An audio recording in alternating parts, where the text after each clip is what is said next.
Touch, यानी धोखा देकर बर्बाद करने वाली कंपनी, ऐसा ही आप सोच रहे होंगे और यही सोच मेरी भी थी।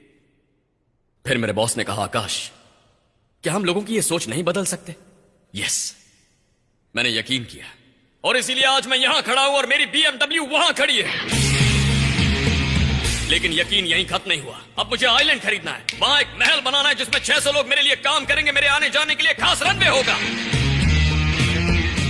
गरीब के पास कुछ नहीं, मैं आज अमीर हूं, लेकिन मैं भी कभी गरीब हुआ करता था।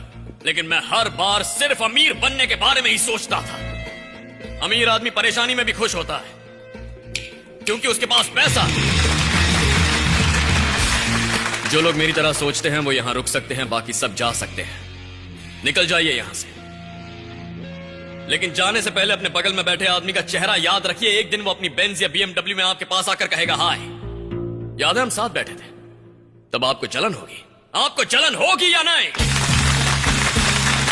आप पूरे महीने जी तोड़ मेहनत करते हैं, फिर भी कुछ हाथ नहीं आता। Gold way is the only way.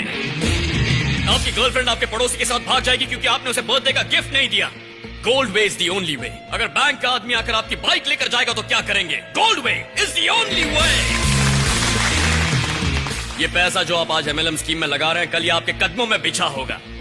फिर आपको फैसला करना है एक एक करके नोट उठाने हैं या बाल्टियों में भरने हैं। इंडिया में हर चीज के लिए लाइन लगती है, या तो लाइन में लग जाओ या अपने सामने लोगों की लाइन लगाओ। अपनी